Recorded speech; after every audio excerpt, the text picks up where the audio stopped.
This is Lee with 82 Gaming 12, and I've got a new series of videos. Over the next game we're soloing, and that game is going to be a Civil War game put up by Revolution Games. The Day Was Ours. First Bull Run, July the 21st, 1861. This is volume 6 in their American Civil War series entitled Blind Swords, the Blind Sword System, which the first game was called Blind Swords. Stonewall is called Stonewall Sword. Yeah. So that was over the Battle of Cedar Mountain. So I'll probably do that at some point. So let's see here. We've got this game module or volume, which is designed by Matt Ward, developed by Daniel Rouleau and Roger Miller, art Rick Barber, Charles Keebler, Mark Mahaffey, and the rules and charts layout was Richard Handewith. And again, this is Revolution Games, and it came out in 2021. And just brief mention about the late Rick Barber. He's going to be missed in the gaming community. His wonderful hand-drawn maps really are works of art, in my opinion. I've purchased games just because I knew they had a Rick Barber map. And I believe the first, talking about Rick Barber map, this is one of his maps. One of the first Napoleonic games that I got was a Rick Barber map. He did work with Clash of Arms and Marshall, I guess Marshall Enterprises, that had published this game, La Bataille d'Arstadt, and that was one of my first, I think my first Napoleonic war game. And so now the Blind Sword System was developed by Herman Luttman, but I guess the newer volumes are going to be done by other designers. So this one here is Matt Ward. So using the same system, but of course the design of the game itself, all the other characteristics, different parts. So I've got it laid out here. I personally get the I don't get the boxed version.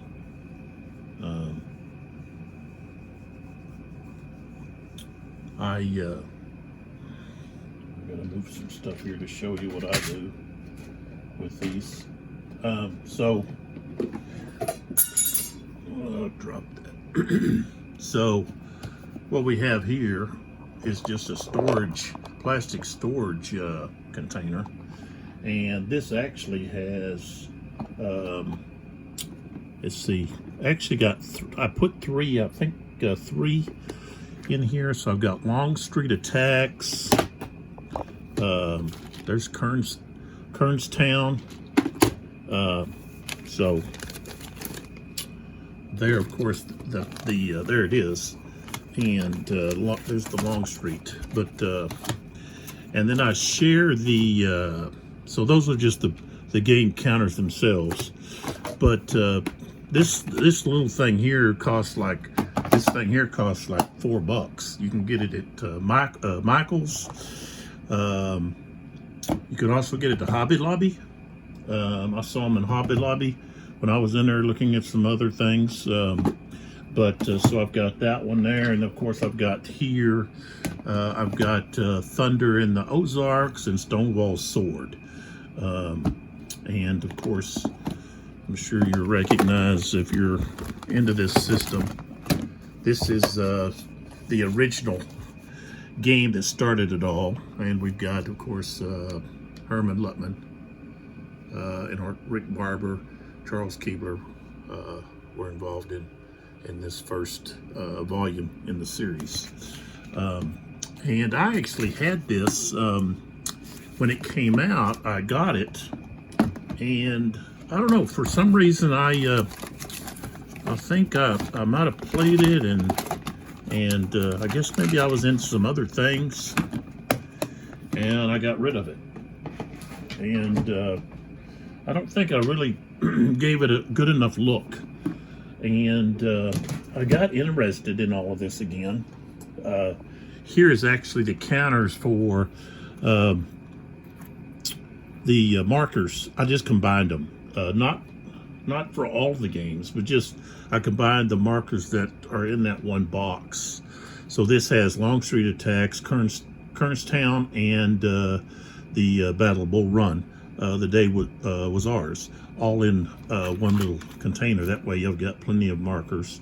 Of course, in this volume, you can, one unit, you only have one skirmish unit one unit that's capable of skirmish. And I'm not actually going to use that. That's I guess an additional rule, optional rule for that. So there that is. And then here I've got my God Bless America cup for the cup draw for all the chips. And I put those in there. We got Johnson and Beauregard, and for the Union we've got Tyler and Hunter. Is that right? I think it is, yeah. Hunter, the Fog of War, and the Fortunes of War. Okay, and then of course we have to choose one of the event chits, I guess is, I think that's what they're called, event chits. So I haven't played this since that time that I had the Jackson sword.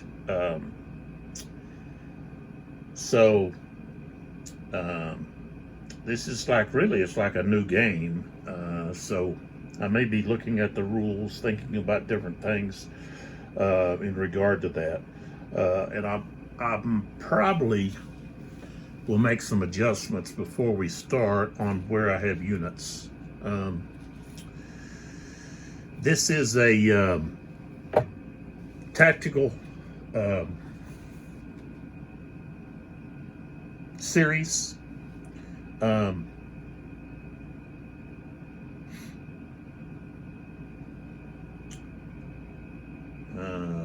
Let's see here.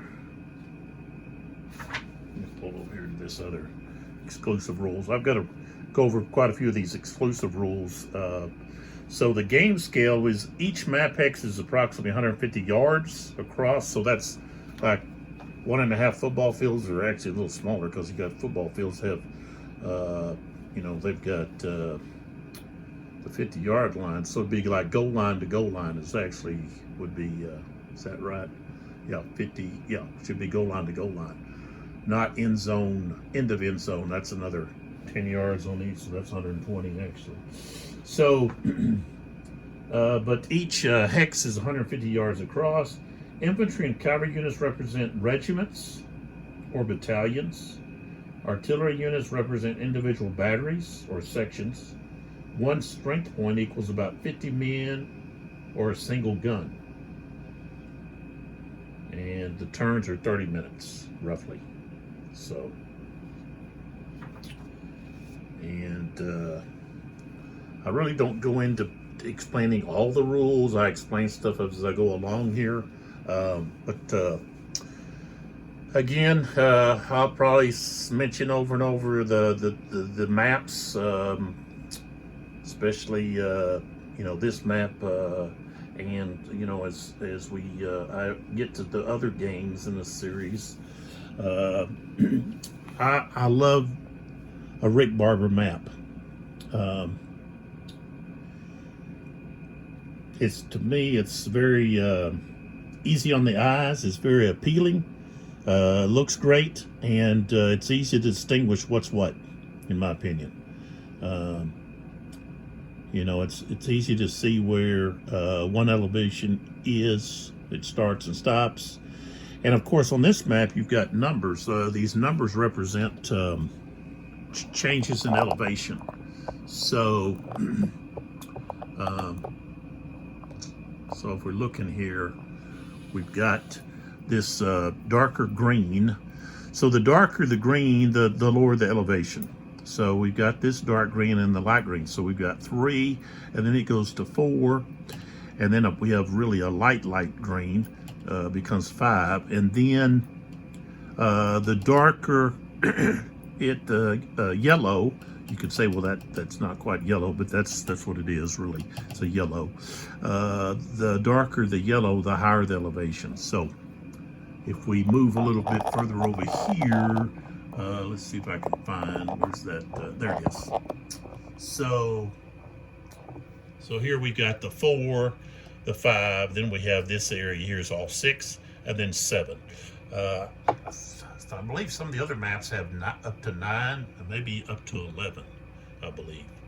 So, as I said, I've got, don't have all of the games. I've got a couple of newer ones. Can't think of what their names are, but anyways, so there that is. I think I didn't really say much about the sponsors over here. First sponsor we got is Crosman, and they make pellet guns, pellets, and air rifles. So if you're interested in doing some plinking, you can use these to hunt rabbits and other little critters like squirrels. If you're a squirrel hunter, it's very inexpensive compared to ammo today. So if you just want to do some plinking, they do make some good air rifles and pellet guns. So that's at Crosman.com. So go check them out. And then we have Mertu. They make fine quality men's jewelry. And here we got a couple of bracelets. These are 2 that I own. I've owned them for a number of years now, and I wear them often. And they're quality made. That's real leather. And of course, you've got metal magnetic clasps. And basically, I guess they don't clasp together; they just hook together. There's it just kind of they slide together. So at some point, one of the videos, I'll show you how all that works, I'm sure. But they come in they come in these little bags, cloth bags that you can store them in. But they have multiple different styles, colors, and so forth. You can check them out at Merto.com. And so there'll be a link in the information on the video. You can check that out. Very fine quality and inexpensive. They're not overly priced. I'll put it that way. So I think they're very reasonable in price. And like I said, it's quality workmanship. I've had, like I said, I've had them for a number of years, and I wear them all the time. So you might even see me with one on during one of these videos. So there that is. I've got, I think I already talked about my draw cup here. I wanted to mention about this book here that I'm reading over the campaign, not just the battle, but the campaign of the first major campaign of the Civil War, Battle of Bull Run by William C. Davis. It's an older book, of course. I think it came out in, 70, maybe earlier. Let's take a look. Published by Doubleday, 1977. So, by Doubleday, it's got some interesting maps, pictures, of course. You got shows some pictures of Manassas Junction, Matthews House, some of the dead federal soldiers on the ground near Matthews Hill. You've got looks like a sketch of Henry House sometime after the battle. But if you're interested in the battle, I suggest that you check out William C. Davis's book, Battle at Bull Run. I got this used. I think I got it at. I pick up a lot of stuff at Half Price Books here in Texas. We've got it's basically just a giant bookstore that has a lot more than just books, games and records and CDs and movies and all kinds of stuff. But it's called Half Price Books, and so that's where I get I read a lot of historical books. So just another book that I had already mentioned before in the last set of videos. We've got Stonewall in the Valley. I just have this one sitting here because if you look down, there's a quote by William C. Davis, okay, about this book that Robert G. Tanner wrote.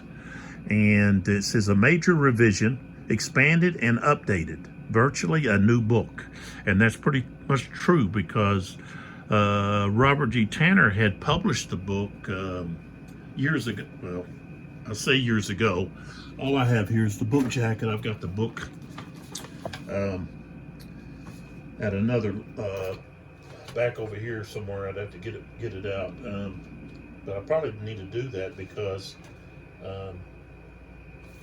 I don't have any of the dates here on here.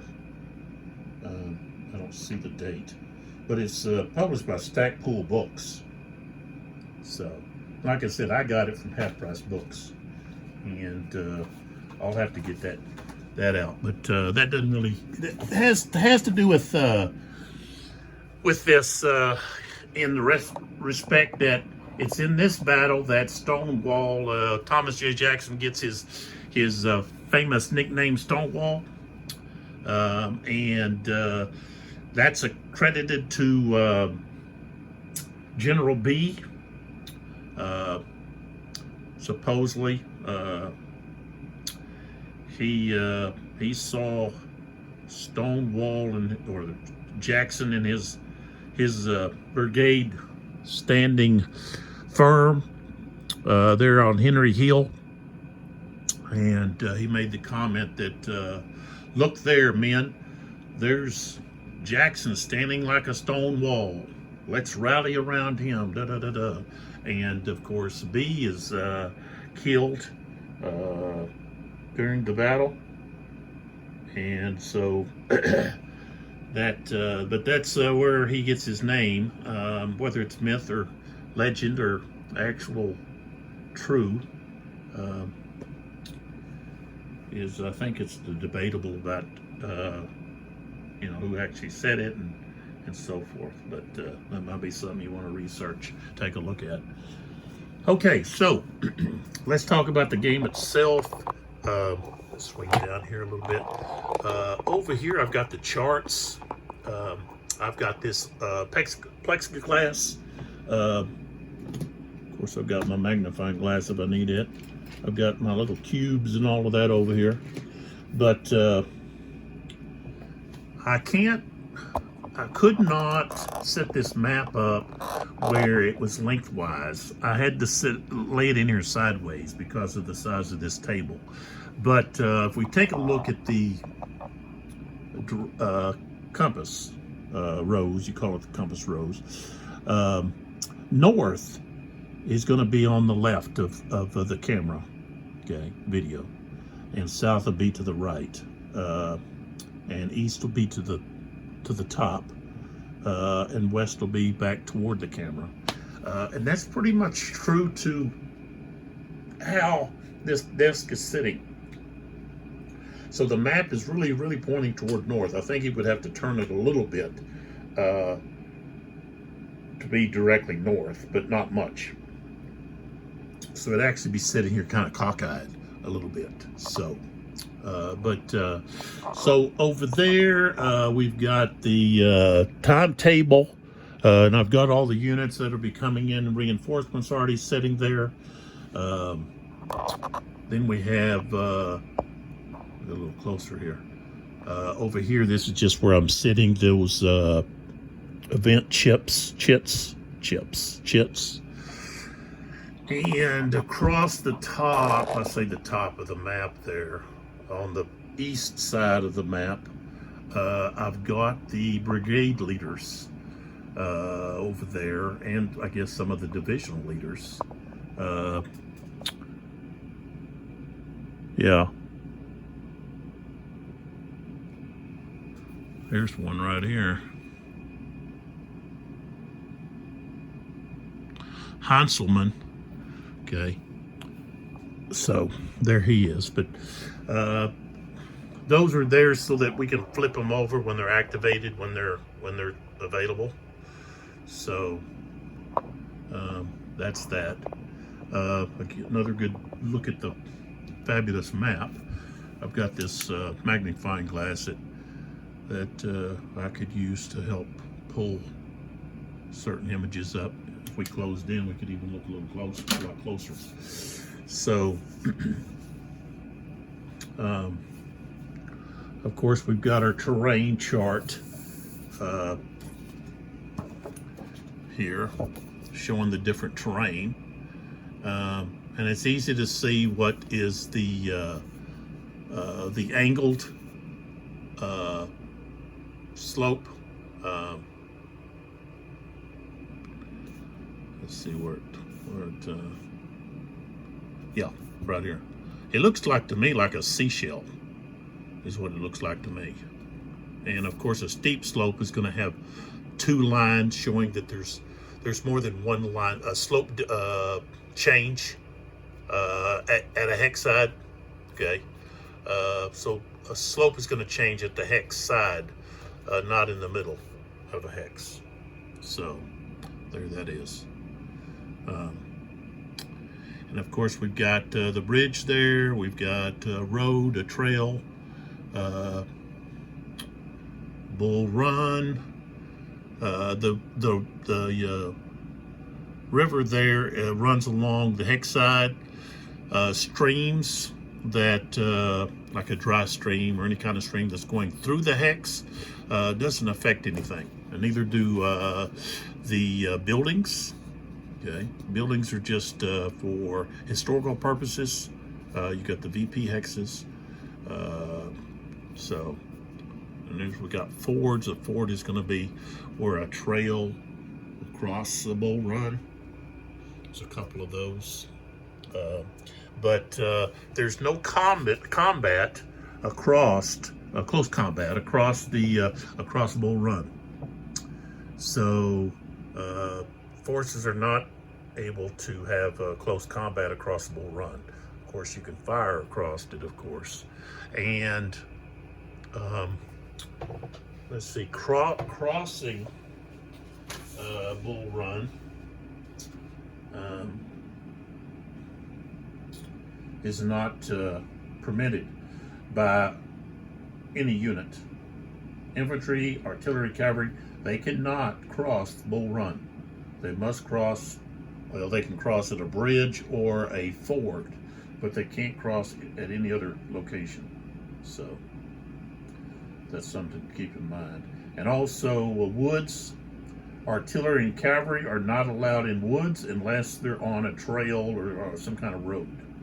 And woods does block line of sight. It's not just obstruction. Okay, and the day is ours, was ours. The day was ours. So that's just a couple of things. And also we have this attack coordination. This is a new rule, and specifically for, I guess, this battle. So what you have is these, let's say we've got, let's just get Hanselman here, okay? Say we've got him, and he's drawn from the cup, okay? And so we roll, and we're able to activate because of that. Then what we do is, okay, we flip here and see who we have. We got Howard, Franklin, and Wilcox. Okay, so here's Franklin. Okay, now Franklin has to roll for if he's going to attack, he's got to roll for attack coordination, which to roll to see whether or not how many brigades, regiments within his brigade he can activate. Okay, so I'm going to get these brigades, regiments, divisions, all that straightened out. So we would have to roll, and he's got a rating of 3. Okay, so we would roll, and of course I rolled a 4. Okay, and so we look, he's got a rating of 3, and I rolled a 4, so that means he can let me show that to you. So he's a 3, and I rolled a 4. We come down, and it shows that we can move 3 regiments, okay, during the attack order. So that's what this attack coordination is going to limit how many regiments are going to be able to be involved in the attack. So that's new to this system. I believe this is the first volume that uses this, as far as I know. So that's something that we've got to do that's a little bit different. So sequence of play is still the same if you've played any of these games. I'll probably at some point go over that and see. So, but I wanted to point that out.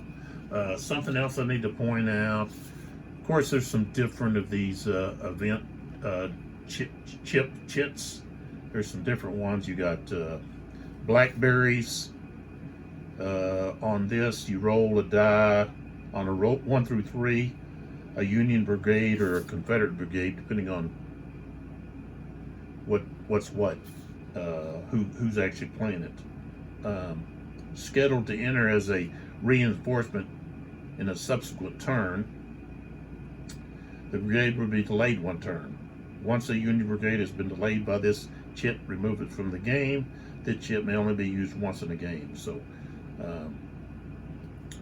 basically, what happens is during this battle, there were some soldiers that fell out of line on their march to eat blackberries. So, and there's some other ones. There's one here about, let's see, where is it at? It must be over here. It has to do with friendly fire. Apparently, during this battle, because this was the start of the war, there wasn't.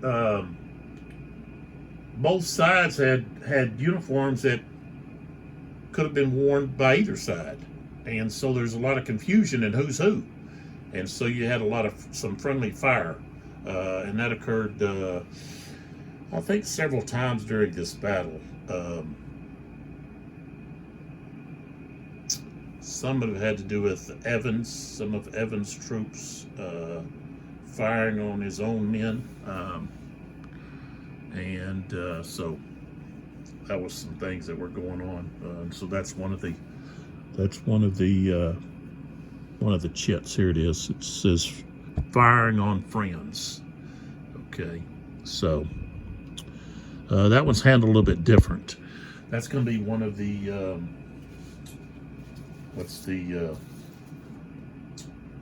fog of war results. So that one I think is new. So that's just a couple of things that's a little bit different. If you're familiar with the blind swords, if you're not, then it won't be. It's still new to you. So let's see what else I want to talk about here before we actually. I'm going to wait till the next video to actually start. But let's take a look here at the setup. And I may have to just pick the camera up off with my tripod. I think I will to get a look here. Okay, so this road here runs off to what's it, Centerville,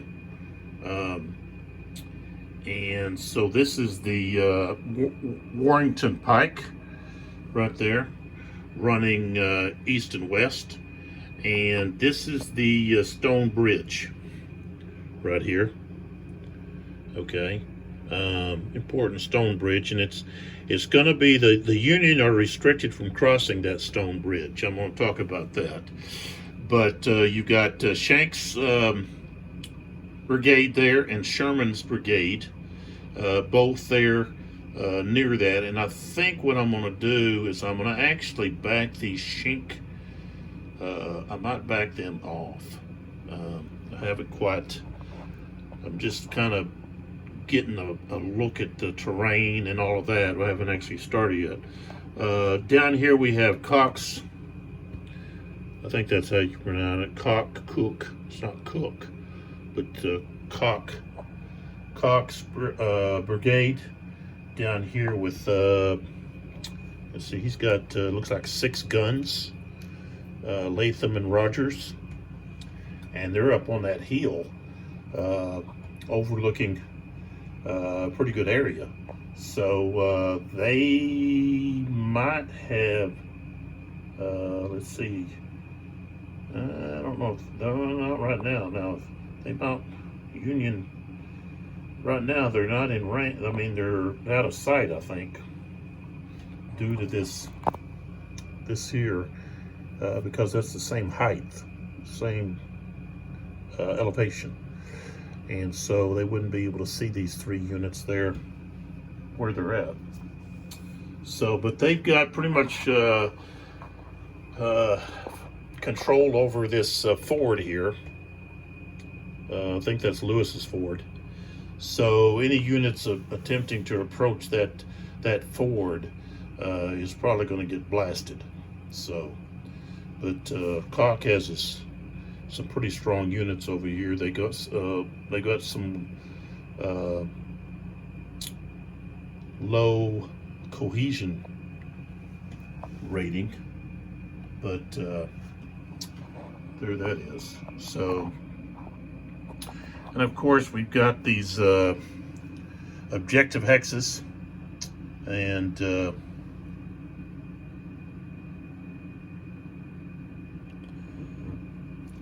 I'm trying to read what that says. Oh, the Robinson house there. Okay, and here's Henry house right here. So that's objective, and then we have the Stone house right here. I think that's his Stone. Yeah, Stone house. And of course this Crossroads here. Back over here we got New Market. That's has a blue star. Let's see if I see any more here. I think those are the main ones. We've got the looks like Carter, Pennsylvania, right there. that's objective X's. And of course the stone bridge and the ford over here. Looks like both sides of that ford. And let's see here. What else we got? Well, there's a ford here. Farm ford. And then on up here we've got Poplar Ford right there. So, but Bull Run is not, you can't cross Bull Run except for either at a ford or at that stone bridge. So that kind of funnels the Union towards specific locations, and keeps them from just crossing with force.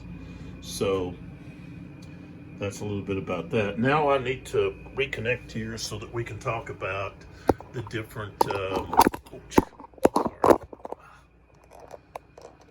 we've got to talk about the different exclusive rules for this this battle. And I'm playing the full battle, scenario 3,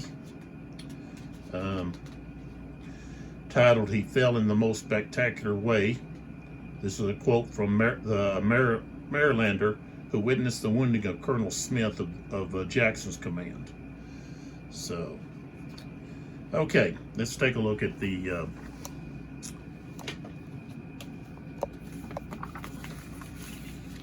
at some of these special rules that we have. Let's pull in here a little bit.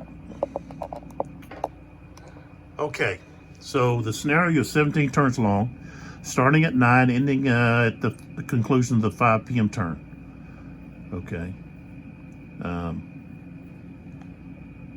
Is that right? Or no, we're actually starting. That's let's see. That's that must be a different. I don't think we start at 9, are we? Yeah, I guess we are. I think that other one. Let's see. There's nothing going on there. That's optional start.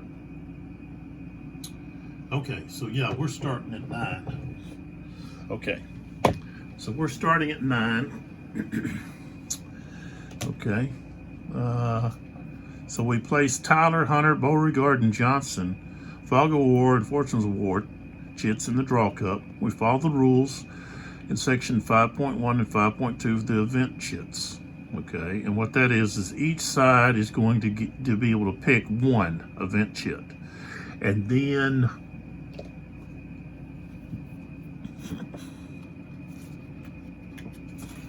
get back over here.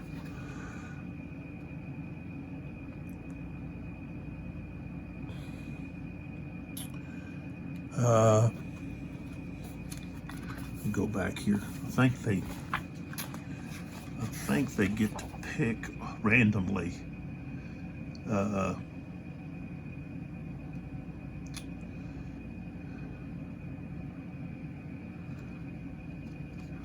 They randomly pick.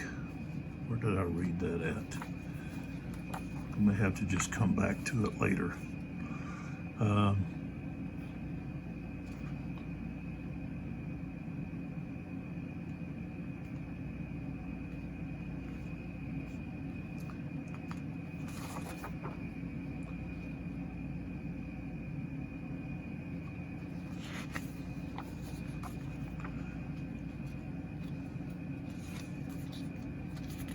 When did I read that at? About the event chits. That's those two. Okay, we got to go all the way back over here to this one. Okay. All right, here. So, both sides pick a key chit and then randomly draw 2 USA and 2 Confederate States of America, CSA, event chits after the key chits are chosen. So, And of course, they don't get all of the chits to start. That's just what they get to start. And then some of the other chits come in just like a reinforcement type of deal. So you're only going to have, let's say 3, each side's going to have 3 event chits. So there that is. Okay, back to here. Okay, the regulars forward chit may be used 3 times during the game by the Union player. A marker is provided to mark its use. Okay, so you may say, well, what is that? Okay, so what we have to do is we have to come back over to this here, and right here it talks about the regulars. Okay, the Union player may choose the regulars forward chit as his key chit.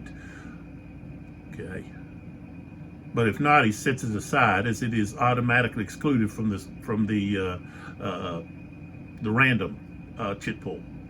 Okay, it can only be used a limited number of times. That's 3 times. Okay, and we've got something to track it with. Okay, if it's drawn and the unit is not on the map by the end of the turn, the regular's forward chit cannot be played and does not count as one of the times. If the unit is under battlefield chaos, the regular's forward chit cannot be played and it does not count as one of the times to be used. So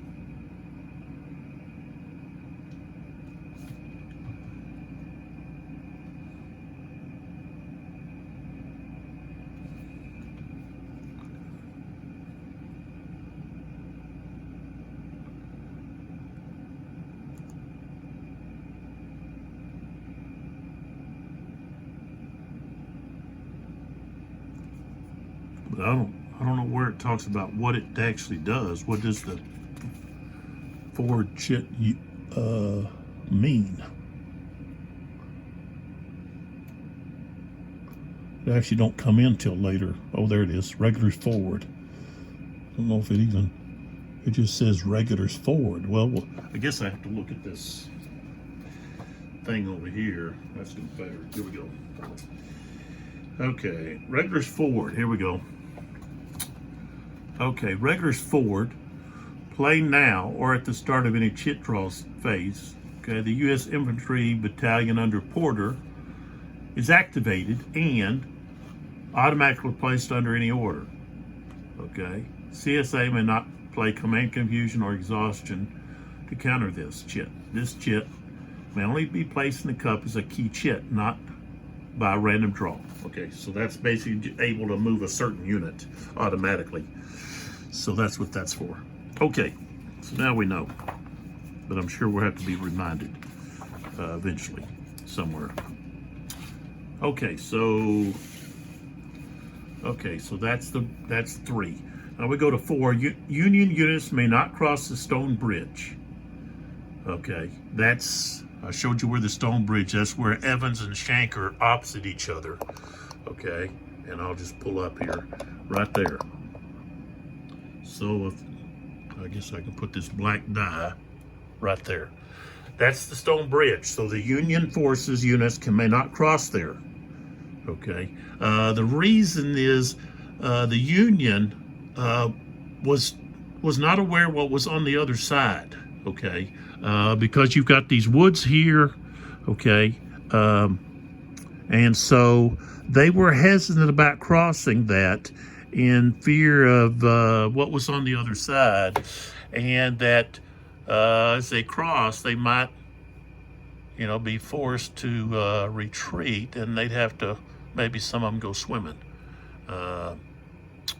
and possibly drown and so forth. So they were hesitant about going across that the bridge there. They were looking for a unopposed crossing. Okay.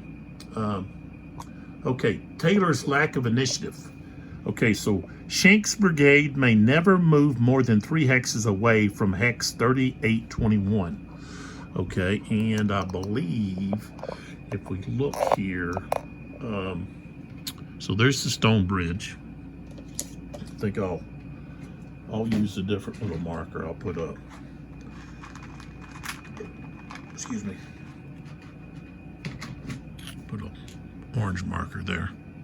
And then this is where this This will come in handy, maybe. You can't really read that to find out. I can. It'll help me though. 3821. Okay, 3821 is this hex right here. Okay, so right now, see, these units have to stay. This is 3821. They've got to stay within 3 hexes of that. So 1, 2. See, they could be back here. 1, 2, 3, and then like right there. And I think that's where I'm going to start them. And of course, Evans, he's got to start. They have to stay within 3 hexes of the stone bridge on their side.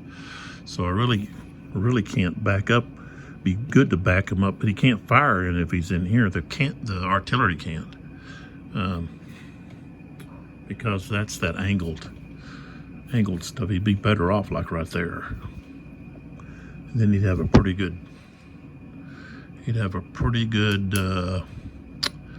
view of the surrounding area and be able to really defend that stone bridge. But where he's at now, he's just kind of sitting here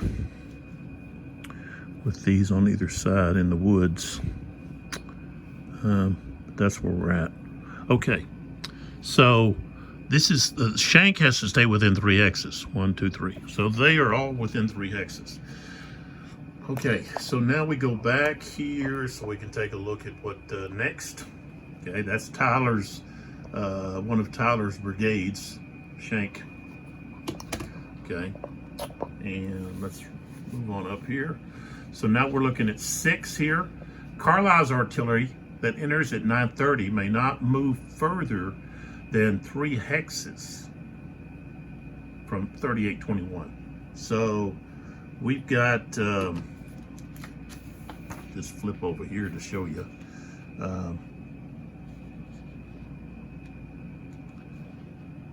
Let's see.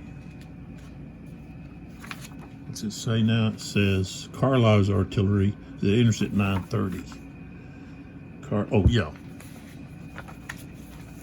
Here's Carlisle's. Okay. He's coming in at on the pike. Okay. So if we look here, this is where he's going to be entering, along the Warrington Pike. So he's going to, that artillery unit has to stay, may not move further than 3 hexes from 3821. Okay. Now, if the Confederates crossbow run, he is freed from these restrictions. If Confederate fire or panic forces Carlisle to retreat beyond the 3 hexes, then Carlisle is free from the restriction. Okay.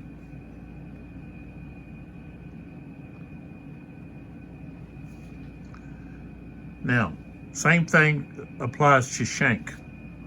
Okay, I didn't read that part, but right here.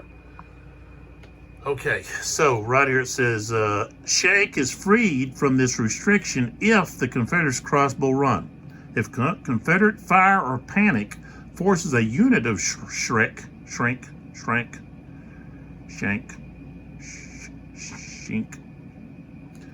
to retreat beyond the 3 hexes from 3821, or send Shank unit to Broken Track, the unit is now free from the restriction. Only that one unit. So I'll have to use these little blocks, I guess, to help distinguish which one is free, which one's not, and if that occurs. So basically, the Confederates don't want a crossbow run.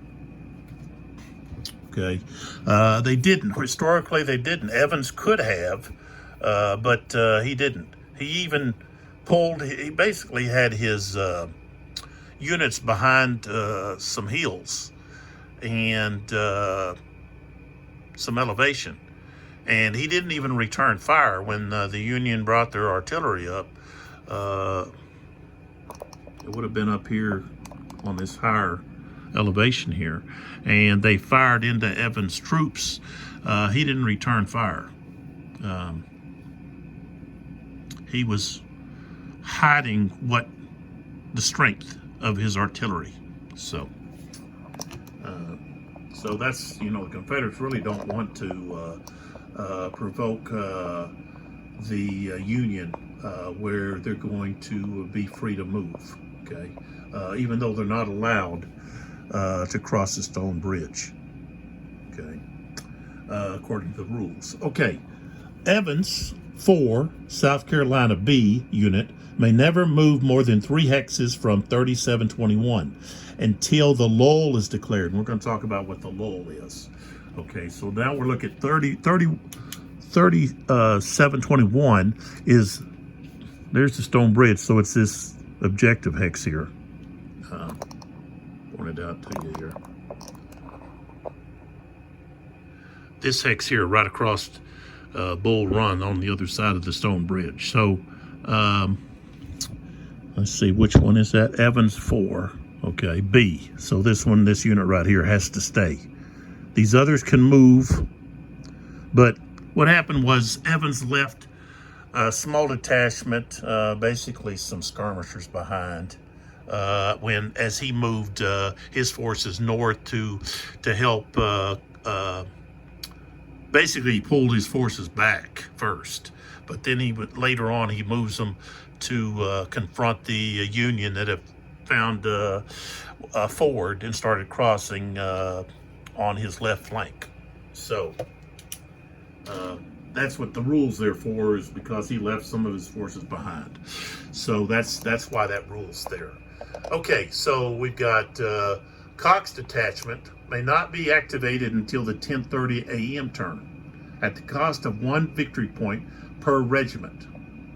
Units from Cox Brigade may leave the vicinity of Lewis Ford, hex 3530, after this time. At least 1 regiment and the 49th Virginia Battalion must be left behind. Adjust the victory points and then select the regiments to be moved. So, we're talking about Cox. He's back over here on the southeast end of the map, on the south side of Bull Run. The east side of Bull Run. So the 49th has to stay within 3 hexes of the ford crossing, which is this hex. And 1 other regiment has to stay behind. So that means 2 counters have to stay behind. Not artillery, but 2 infantry counters have to stay behind. The 49th and then 1 other unit. The rest of them can move, but only after 10:30. Okay. Well, it says, I guess that would be the 10:30 turn they could activate. It says may not be activated until the 10:30 a.m. turn. So basically you're looking at an hour and a half, or basically an hour, and then they're going to be able to activate on that next turn. So, but when you do that, then you're going to lose, let's see here, you would lose 3 victory points. You're basically giving the Union 3 victory points for moving them. So, okay, the 2 artillery units that start with Cox, Rogers, and Latham may not move beyond the 3x radius of Lewis Ford. They may fire and move within that area freely. If they are forced by a retreat beyond this radius, they are removed from the game, but they do not give the Union player any victory points. Okay, so Rogers and Latham, they can't move further than, they've got to stay within 3 hexes. Okay, over there. So if we take a look at that, okay. Now this orange block is the ford. It's in between those hexes. So they've got to stay within 3 hexes of this hex. So 1, 2, 3, they're within 3 here. They're not going to be able to move here, move over here. They've got to stay. And the reason for that is they stayed there to guard that ford, that crossing. Because remember, no unit can cross Bull Run except at a ford or a bridge. So the Union can't cross at the Stone Bridge, so they've got to find these fords. Okay. I guess some of them were known, but some were unknown. All right. Sherman's initiative, this is a big one. Sherman may not be activated until the 10:30 a.m. turn, unless the Confederate player crosses Bull Run, in which case he may be activated normally. During each turn, starting with the 10:30 a.m., when Sherman's brigade is successfully activated by Tyler, roll one die. Sherman will be able to accept his brigade orders and move, fire, etc. If the die roll indicates that he has found the hidden ford, okay, which is the farm ford. I'll show you which one that is. Okay, so this is right here is the Stone Bridge. Here's the farm ford, right here. So this is the one that's not known, okay? So Sherman's not going to be able to activate until the farm ford is found, okay? So would there be a die rolled, okay? So take a look at this again. On 10:30 a.m. turn, successful roll is a 5 or a 6, okay? So he can't activate until then. So once the ford, okay, at 11 o'clock, a die roll of 3, 4, 5, or 6 is successful. On 11:30 or later turns, the ford is automatically found, and when Sherman is activated, no die roll needed. Otherwise, the ford has been. Once the ford has been found, you may place the ford discovered counter on the map as a reminder. Once the ford is found, Sherman's brigade, then Keyes' brigade, may use the ford to cross Bull Run. Neither Sherman nor Keyes must use the ford to cross.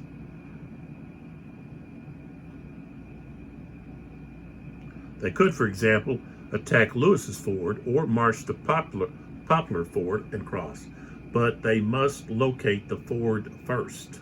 Okay, so it's got to be located first before they can move.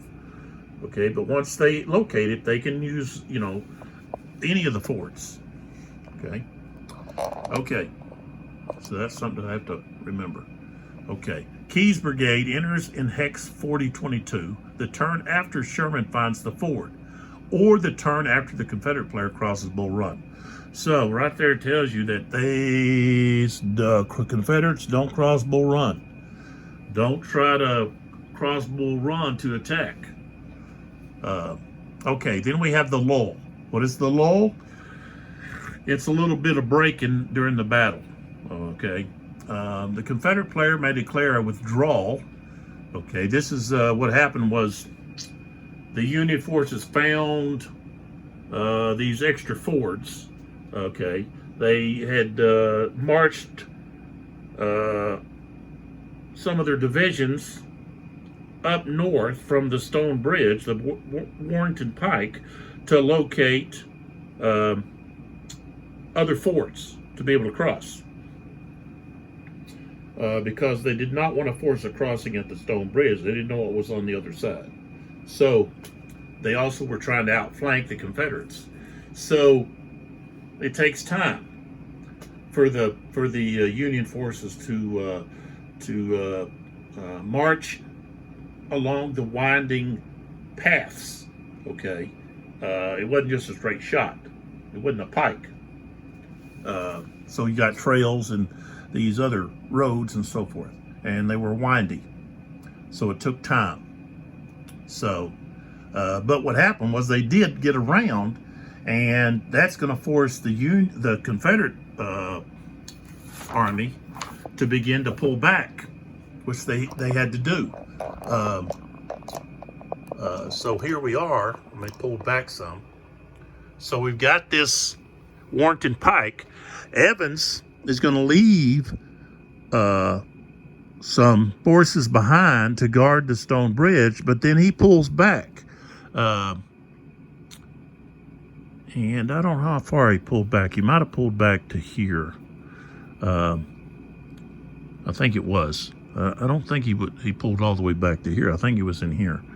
And then, of course, then he receives word that, you've got Union forces showing up to the north. Okay, and so he moves his forces up to challenge them.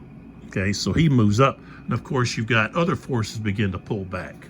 And so what you have is this withdrawal, which causes a break in the fighting. So in the to simulate history, then you've got these rules. So the lull. All right. So commencing with the 11 a.m. turn, the Confederate player can declare withdrawal. Okay. Now the withdrawal must be declared no later than the 1 p.m. turn. This triggers a lull in the battle. Okay. So what does that mean? Well, we're going to go over here and take a look. Okay. Up here at the top, the lull lasts for the turn it is declared and for the 2 subsequent turns. So it's going to last for an hour and a half. Okay. During the lull, do not place the wild chits in the cup. And the only event chit placed in the cup for each side is the rally. So we're going to have, basically all you're going to have is the leader chits, and then both armies will have a rally chit. No wild chits, no extra event chits. Okay, then it says, Confederate units may not cross to the north side of Young's Branch. Okay, I think Young's Branch, yeah. Okay, so if we look here, let me pull back, get this off the map. Okay, so we pull back. Okay, Bull Run runs from here through here and runs up here and does a little like a little dog leg, and then it comes across east and west, and then moves a little bit, and then goes off up to the northwest here. Okay, well, you've got this branch coming off of Bull Run. Okay, and if you notice, it's a stream. Basically it's a dry stream bed. Okay, it doesn't affect movement or combat or anything. But here it cuts through here, and that's Young's Branch. Okay, this other branch is called something else. I can't read it from where I'm at, but this is the Young's Branch here. Okay, and kind of runs along with the Warrenton Pike. Okay, so what happens is during the lull, the Confederate units are going to pull back into this area here, south of the Young's Branch. Okay, and that's where they're gonna be pulled back to in this withdrawal. All right, that gets them historically back where they withdrew to. Okay, all right, so.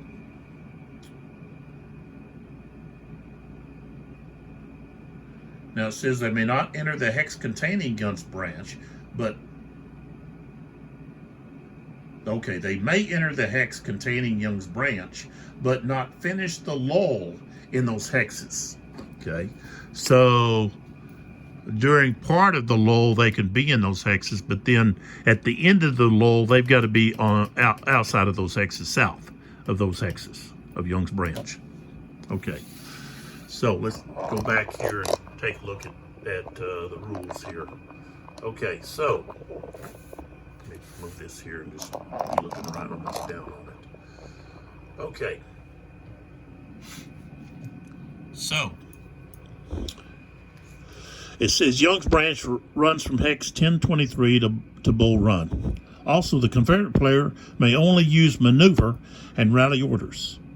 However, Confederate units that start their activation north of Young's Branch can engage Union units while under maneuver orders, or if artillery moving in the artillery phase during the lull, but cannot conduct any type of combat. Confederate units north of Young's Branch must attempt to move south as quickly as possible during the lull. Okay, so they can, they're going to do maneuver and rally orders. When they maneuver, they're going to be able to engage, which means they're going to be able to move next to an enemy unit, but they will not be able to perform any kind of combat. Okay, so that keeps, from, maybe the Union player placing units, in a checkerboard formation or something to keep the Confederate units from crossing. Okay, now it says Union units may not cross to the south side of Young's Branch during the lull.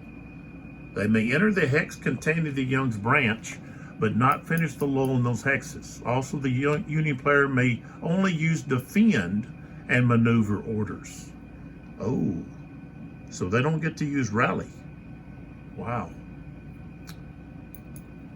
Okay, but when they use defend, they can recover, but they can't rebuild. So only the Confederates are going to be able to rebuild during those 3 turns. That's something to keep and kind of think about. Let's see.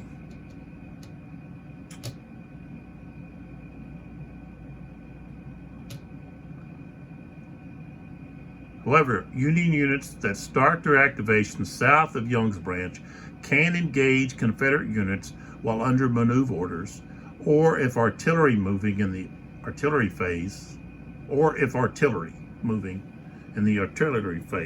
during this lull, but cannot conduct any type of combat. Union units south of Young's Branch must attempt to move north, okay, as quickly as possible during the lull. Okay, now it says recovery. After the lull finishes, rebuild attempts no longer receive any die roll adjustments from the rally chit. So, got to think about that. You're going to use rally, you're going to have to use it before the lull happens, and the Confederates control when that happens. Okay, victory determination. Use the geographical objectives from scenario 1 before the lull and the geographic objectives from scenario 2 after the lull. No points are scored during the lull. In addition, each player gains 1 victory point for each of their opponent's units, which ends the scenario on the broken track or permanently eliminated. A player wins if they have at least 3 victory points more than their opponent. Otherwise, the game is a draw. So if you think about that, when I talked about Koch over there, remember, if the Confederates want to release any of Koch's regiments, it costs them a victory point. Okay, that can cost them up to 3 victory points. So that right there could be the difference in winning and losing. And it's got some optional rules. Yeah, we're not gonna go into those. I'm not using them.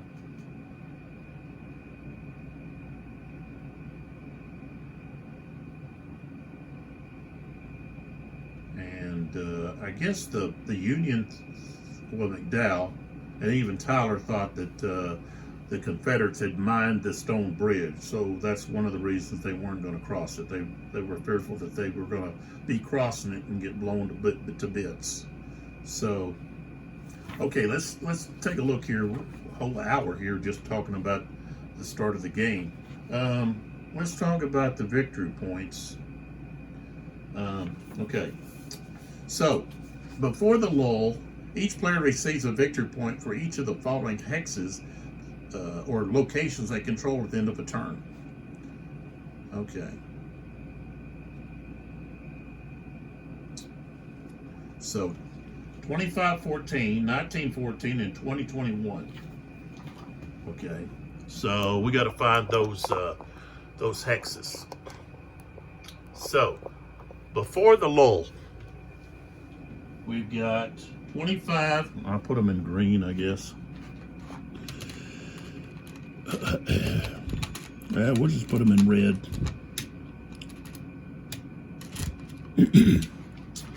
Okay, so we've got, what did I say? 2514. I have to use my magnifying glass, I think. Maybe not. Oh, no, 25-14. Okay, so that's going to be, looks like Carter, Pennsylvania. Right there. Okay. All right. Then we have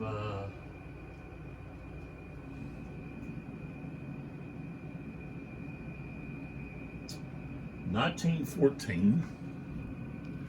Okay, that's going to be back here. Matthew's house. And 2120. 2021. There you are. Yep. This one right here. So, those three are victory points each turn. Before the lull. Okay, after the lull, there's victory points.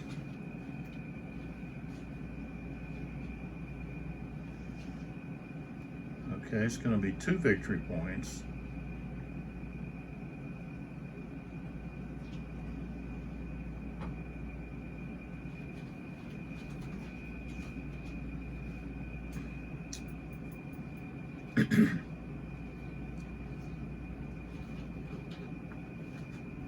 So maybe we'll put that in green.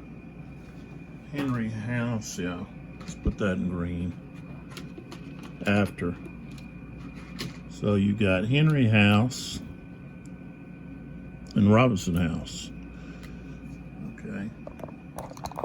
So those two are worth 2 points each turn.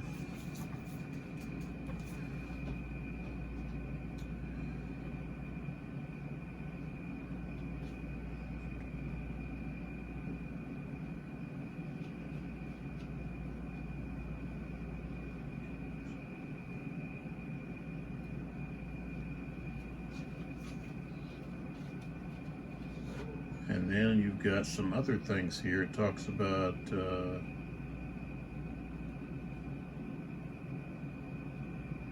okay, the Confederate player can receive 1 point for controlling the stone bridge or the western exit hex of Warrenton Turnpike, which is way this end down here. They get a point. And then we've also got victory points for the Union for controlling Lewis Ford, the Crossroads in Hex 2927.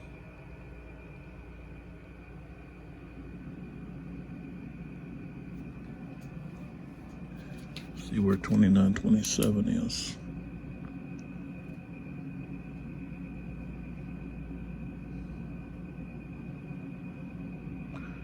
Oh, right here. This X. And the stone bridge. So this hex. And let's see. Confederate player received 2 victory points for controlling the crossroads of the Sudley Road and the Warrenton Turnpike. That's 1921. 1921, that's right here. So yeah, we'll just have to look at that as we get to after the lull. We'll have to go back over that. That's a lot to try to remember. So all right, so that's the end of that video. We don't need to talk about anything else. The next video we'll actually have the start of the game. So we're take a look at that. So come back for the next video. This is Lee with 82 Gaming 12, and thanks for watching.